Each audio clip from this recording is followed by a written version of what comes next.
Cumprimento a igreja com a paz do Senhor. Amém. Glória a Deus. Eu quero, nesse momento, convidá-los a abrir a Bíblia, lá no Evangelho de Mateus, capítulo 8, a partir do verso 23. Eu quero ler a palavra do Senhor que diz assim: E entrando ele no barco, seus discípulos o seguiram.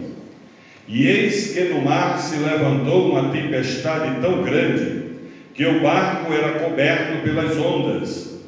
Ele, porém, estava dormindo.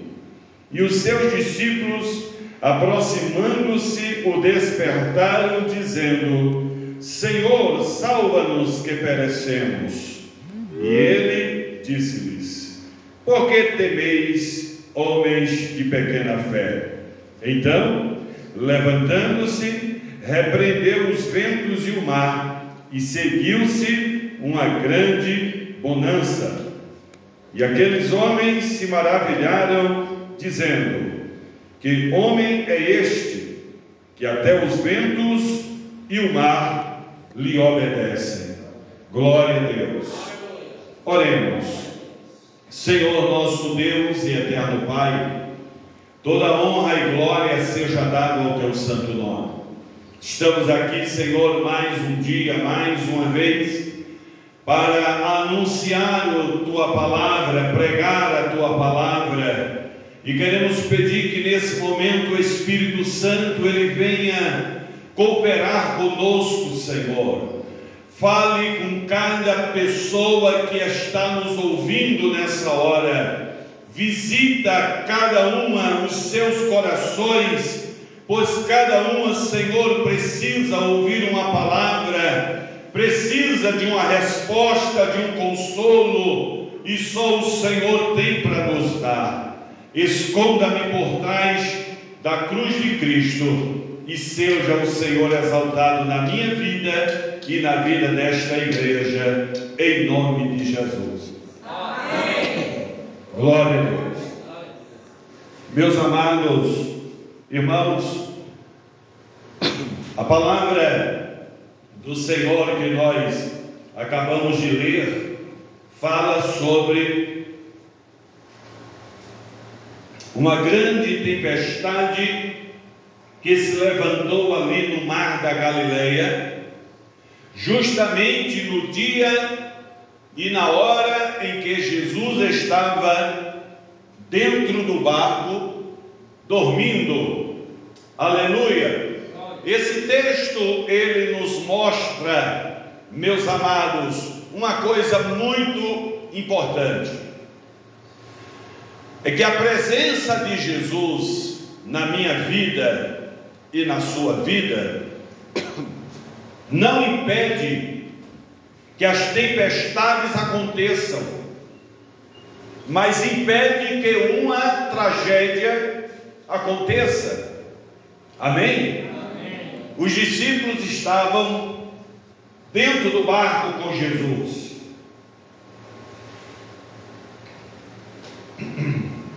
E a palavra do Senhor diz que glória a Deus. Desculpem eu tossir de vez em quando, eu estou com uma garganta um pouco irritada. Mas a Bíblia diz que os discípulos estavam com Jesus dentro do barco, irmãos. E ali naquele momento, Jesus se retirou para dormir, descansar um pouco, pois ele estava cansado, fadigado das suas caminhadas. E ele, como ser humano, sentiu cansaço. Foi dormir um pouco. Glória a Deus. Mas a palavra do Senhor diz que os discípulos, eles estavam, aleluia, acordados. E dado momento, se levantou uma tempestade. Glória a Deus. E essa tempestade, meu amado, diz o texto, que ela foi tão violenta, que o barco começou a ser coberto pelas ondas, começou a ser lançado de um lado para o outro. Os discípulos alguns deles eram pescadores, pescavam naquele lugar, naquela região, e eram acostumados a lidar com aquele tipo de situação, porque o Mar da Galileia ficava de frente para um conglomerado de montes chamado Hermon. E o Mar da Galileia, ele fica numa baixa muito grande. E esses montes, eles são altos e eles acumulam gelo na sua parte de cima. E os ventos, quando vêm, que passam por aquela parte gelada e chega na parte baixa onde está o Mar da Galileia, encontra-se justamente com o ar quente. E este ar quente faz com que a velocidade do vento fique bem maior. E isso faz com que o vento chegue com muita força no Mar da Galileia. É costumeiro isso acontecer. E as ondas, elas chegam a ficar aproximadamente com 2 metros de altura.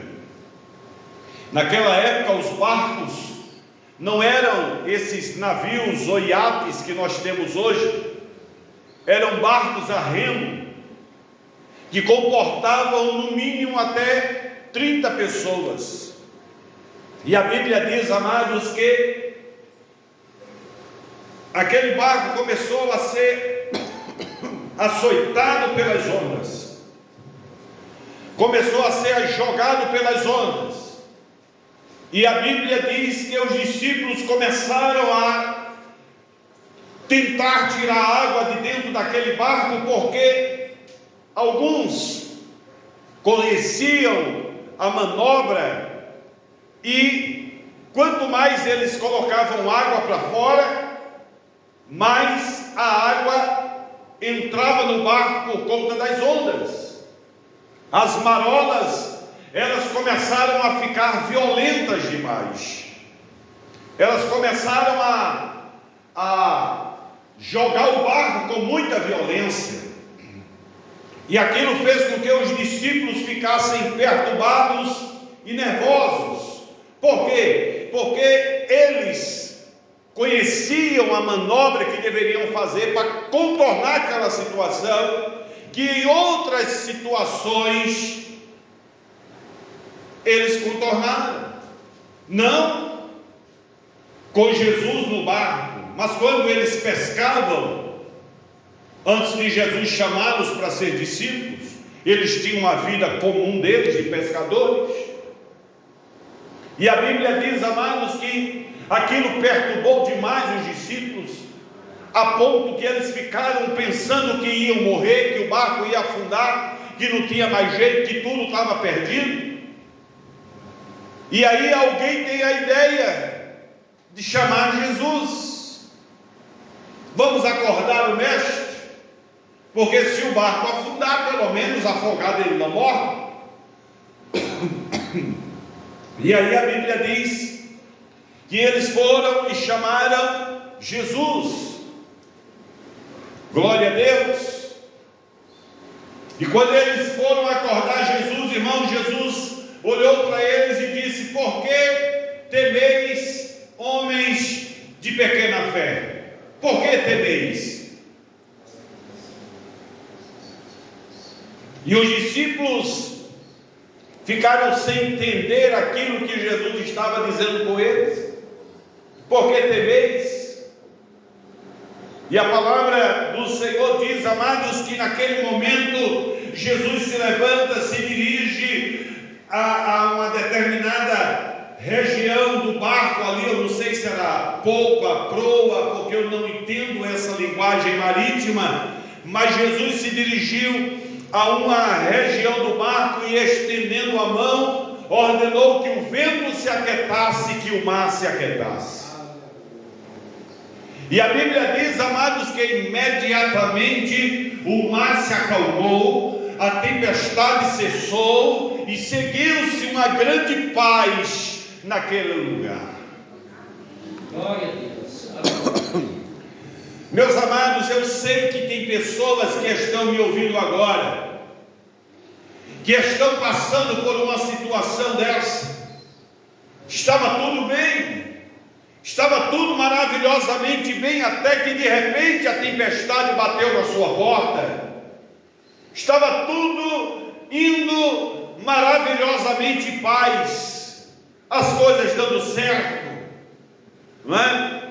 A família em paz, a harmonia familiar, trabalho, emprego, educação, né? A escola, os filhos, a empresa. Mas de repente começou a tudo desandar, e em épocas passadas aconteciam as mesmas coisas, porém você sabia como ir lá e resolver e dar um jeito, conversava com um, conversava com o outro, e vinha e fazia, e a coisa se resolvia. Só que agora o negócio não está se resolvendo, a situação está se complicando, o problema parece que está tomando o seu fôlego, está tomando as suas forças, está roubando a sua fé e está tirando a confiança que você tem em Deus. Mas eu quero dizer a você, meu amado, aleluia, que os discípulos, eles estavam na mesma situação, e eles não recorreram aos outros barcos que estavam por perto, porque o texto mostra, aleluia, que outros barcos haviam seguido também. Eles foram pedir socorro a Jesus, eles foram chamar a Jesus. Talvez você diga: pastor, eu tenho orado, eu tenho jejuado, eu tenho buscado ao Senhor, eu tenho descido pela madrugada, eu tenho batido na porta, aleluia, mas a questão é que o problema continua, a dificuldade continua, as lutas continuam, as aflições continuam, e eu não sei mais o que fazer. Eu quero dizer a você aqui nessa, aleluia, nessa hora, meu amado irmão, minha amada irmã, aleluia, que Jesus, ele está no teu barco, e isso é a certeza de que ele não vai afundar. Primeira coisa que você precisa entender é isso: ele está no meu barco, e o meu barco não vai afundar. Glória a Deus, amém? A segunda coisa que você precisa entender aqui, meu amado, é que se Jesus está no teu barco, aleluia, ele está dizendo para mim e para você: descansa, descansa, aleluia, glória a Deus. Por quê? Porque a presença de Jesus, mesmo no meio da tribulação, ela produz paz e segurança para a nossa vida. Então você tem que descansar no Senhor. Agora, descansar não significa que você vai cruzar os braços e deixar a água rolar por debaixo da ponte, não. Descansar significa confiar. Confia em Deus. Quando você faz uma viagem de carro, de ônibus ou de avião, você não fica lá agarrado no pescoço do motorista, não é? O tempo todo dizendo: pelo amor de Deus, olha o poste, olha o buraco, olha não sei isso, né? Você não fica. Você fica sentadinho lá no seu canto e às vezes até dorme. Por quê? Isso é sinal de que você está confiando na pessoa que está conduzindo o veículo. Amém? Então Deus está dizendo para você nessa hora: descansa, porque quem está no controle do barco da tua vida sou eu. O barco balança de um lado para o outro, a onda fica alta, o vento fica forte, mas quem está no controle sou eu. Eu é que estou, aleluia, na direção de tudo. Aleluia. Aos olhos discípulos, meus amados irmãos, parecia que tudo estava perdido. Aos olhos dos discípulos parecia que não tinha mais jeito. E agora o que vamos fazer? Estamos botando água para fora, a onda põe a água para dentro, o vento está forte e a gente não sabe mais o que fazer.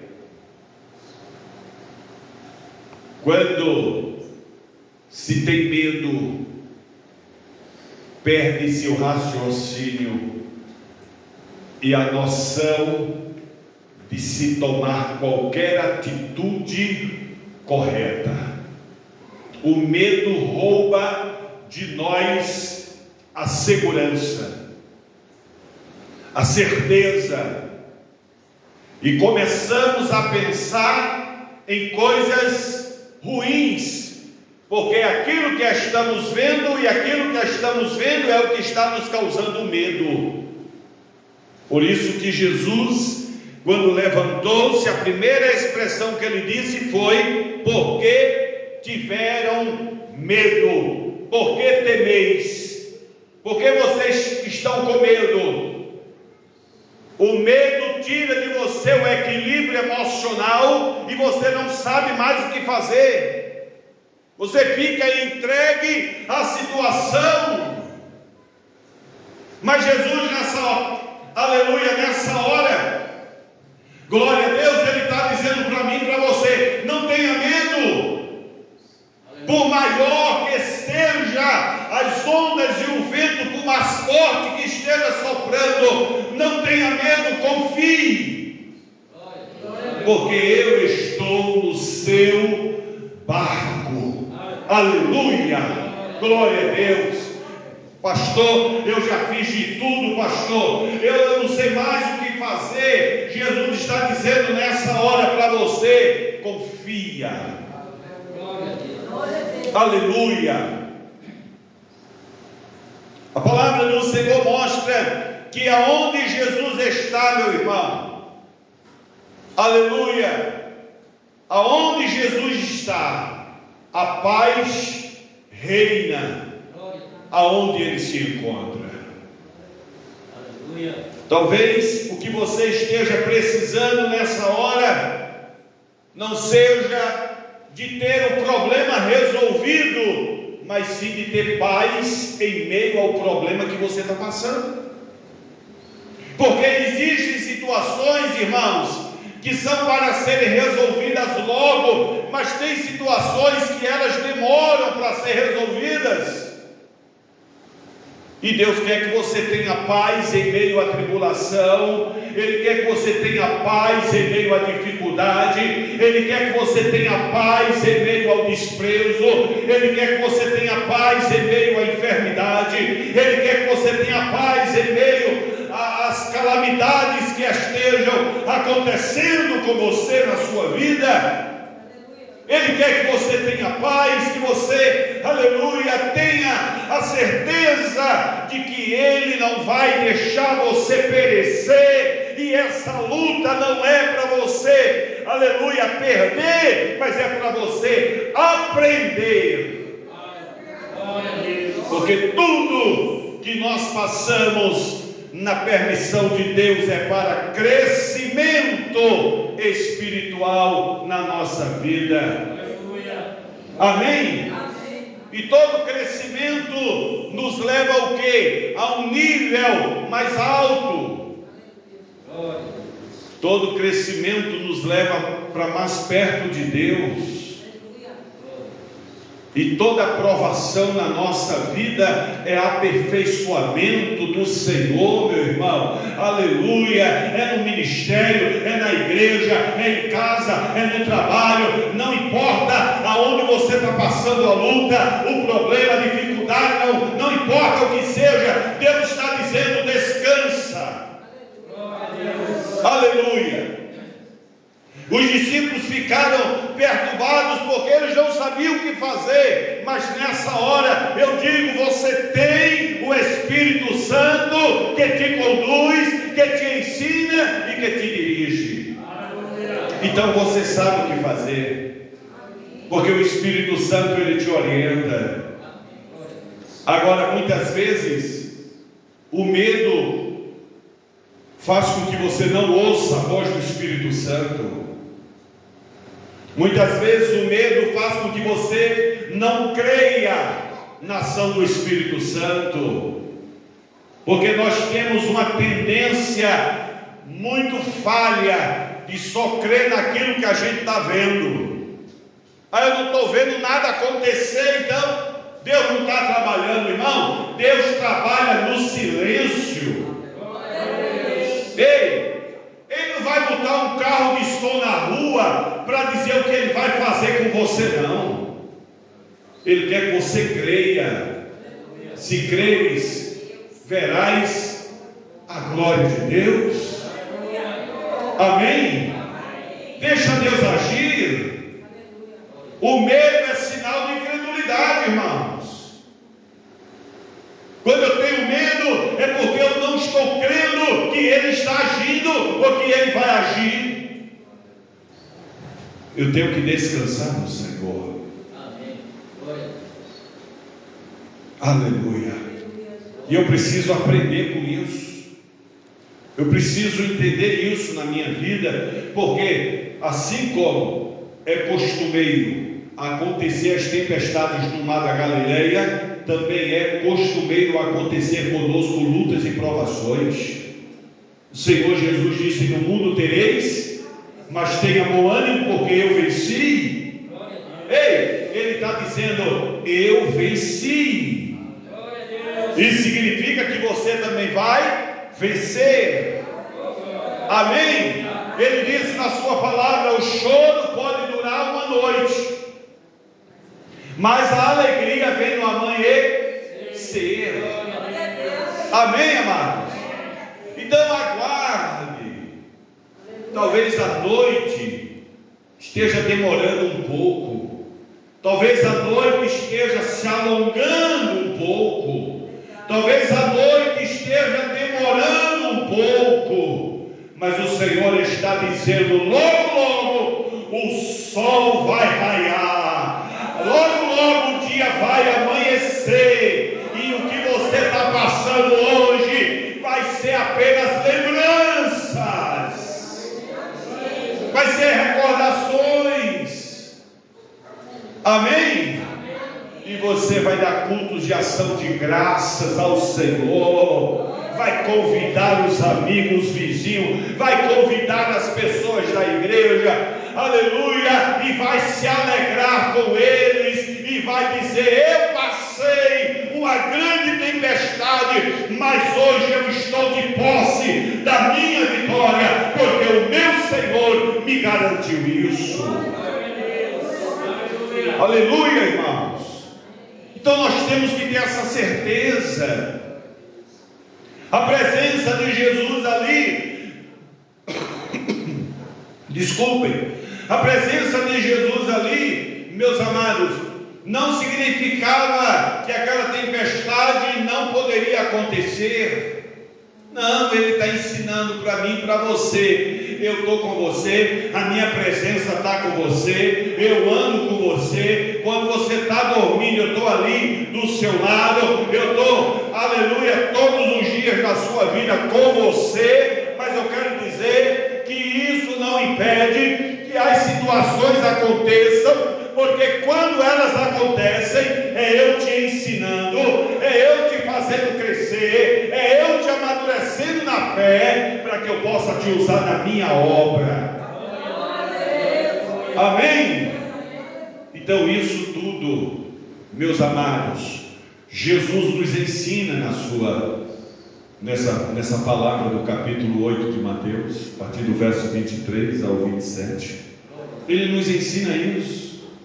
Amém? Então, se você está passando uma luta, uma prova, descansa no Senhor, irmãos. Se eu tivesse que botar um tema nessa mensagem, eu ia botar: descansa no Senhor. Ia ser o tema dessa mensagem. Porque se Ele está no teu barco, o barco pode balançar. Tem até um louvor que diz, né? O vento balançou o meu barco para lá e para cá, mas não afunda. Amém? Aleluia. Então, eu quero encerrar essa mensagem, essa reflexão para nós, dizendo para você, aleluia, não olhe para a força do vento, nem para o tamanho das ondas, mas preste atenção quem é que está dentro do teu barco contigo. Amém? Porque se Jesus estiver no teu barco contigo, as ondas é apenas um detalhe. Glória a Deus. As lutas que você está passando é apenas um detalhe. Esses vícios que estão rondando a tua família é apenas um detalhe. A qualquer momento ele vai se levantar e vai botar um ponto final nessas coisas. E você vai chegar do outro lado cantando o hino da vitória. Aleluia. Não é? Você vai chegar do outro lado, aleluia, vai pegar o seu tamborim, o seu pandeirinho, feito Miriam, e vai sair cantando, dizendo: só o Senhor é Deus, só o Senhor é Deus, só o Senhor é Deus. Então, meu amado, eu finalizo aqui dizendo: prepare-se para o culto da vitória, o culto de ação e graça, porque Jesus está se levantando na tua vida para botar um ponto final nessa luta, e Deus te abençoe em nome de Jesus.